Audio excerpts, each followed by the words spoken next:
Hello, YouTube. How is everybody doing this midweek? Hope everyone is well. So, oh boy, have I been busy, busy, busy. Yeah.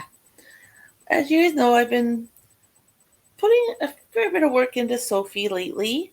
I showed her off last week for my whip, and I've done, I think, 2, 3, 4, about 8 rows or rounds, 8, 9 rounds since you guys may have seen her last. Now, one thing I did notice early on in this section where you got your short rows and your long rows, which made it difficult early on where each end of said side, so if you're on a long side or a short side, they weren't symmetrical. But I understand why, because if you got a long row, you want to make it shorter. So, something may be put in or less stitches on one side compared to the other side, which can be annoying and, help you lose count very easily. Or if you're making the short side longer and you want to add more stitches to one side to another, it was getting very complicated and confusing. And a few times I had to rip it out because from one short side to the next short side to the out of all the 4 short sides, usually the third or fourth one I think I've got it down packed and I don't keep looking at the instructions, and then I go to do the next round and I get to those round or sides and guess what? It's not working. I can honestly say, like, I've just finished round 77 and the last 3 rounds, I think. Yeah, I was have to say about the last 3 rounds have been very smooth going, quick, like not a whole lot of multiple different styles of stitches, which is nice. And I know I kind of glanced ahead for the section I'm in, and the next few rounds seem to be the similar idea. I don't think I have a whole lot more to go before I will be back to a square, which then hopefully all 4 sides will be symmetrical or like each end will mirror each other, which will make it a lot easier and a lot quicker to work on.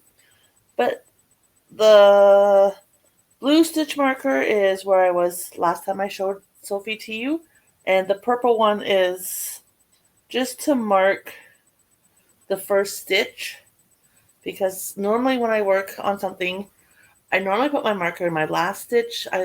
First person I learned to crochet from on YouTube was Mikey over the Crochet Crowd. I don't recall. I think I was doing a hat. I'm not 100% sure. And the first time I did something around, and I'm pretty sure that pattern I was doing, he said to put the stitch marker in the last stitch, which just stuck in my head. Always put it in the last stitch for some reason. Now I know with this pattern, it's been more easy if it's in the first stitch, especially when you're using the thinner yarn. But I've got a fair bit done, so I'm going to show you the long side first so that you can see the stitch markers. Just trying to get the one in position. So here's what the long side's looking like. And as you can see, it is getting like these bars on the other side here. That's to indicate, the row's getting shorter. And you can see she's gotten much shorter over the time. But that's the long, or what they classify as the long side. Although the long side's not very long anymore. And then here is the short side. And as you can see, she's pretty long. She obviously started way down here with only being a few stitches and has grown significantly. So still very much in love with the yarn I chose. Well, my son chose for me. Still love the fact I went with this yarn. Again, there's the short side, or the long side, sorry. I will move my blue stitch marker up because I don't know how much more work I'm going to get done on her between now and next Wednesday, but you never know, you might see her again next. Well, I will have a few rounds done on her, but I don't know how much. It more or less will depend on what votes come in for my Head to Toe Winter Knits book project I'm working on. So if you want to put a vote in, you're more than welcome to. It's over on my post page. And Friday, I will know for sure which project I'll be working on next. And who knows, it could be a quick, short one. Like the last one was, I had it done in less than 24 hours. And oh boy, I got something to tell about that. But yeah, that's my Sophie so far. Like I said, I'm on row 77, or just finished 77. So that'd be 23, 13 is, I got 36 rounds to go. So not really much when you think of it. Like, it's like, holy moly, I'm over 2/3 of the way done now.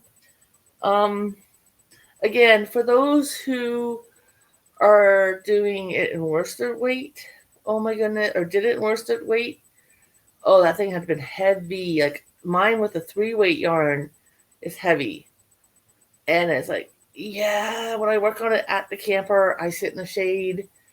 Or if it's like in the evenings and we're in the camper or whatever, because, weather, for whatever reason, and we got the AC on, I work on it then kind of thing. Or here at my home with the fans on and the AC's on in the apartment and stuff like that. I wouldn't dare work on this out in the, blazing heat. There's no way.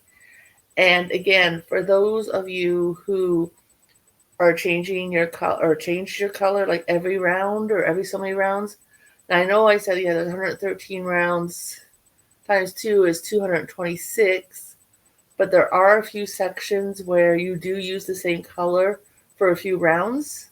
Like I think one of the sections it's for 2 rounds, and then a little bit later use the same color for I think 7 rounds or something like that.